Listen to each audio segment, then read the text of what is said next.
Hello friends, this is Bhumik with us today and he's going to perform something very special. He's going to solve Rubik cubes. So Bhumik himself will tell you about what is he going to do. Yes, Bhumik. So I am going to solve a Rubik's cube which was invented by Arno Rubik in 1973. He wanted to show that how three-dimensional cubes look like as he was an architect. So now I am going to solve it.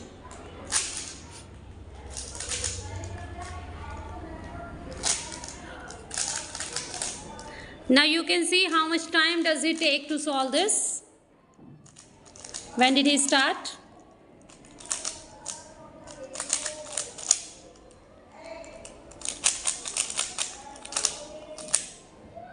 So it's done.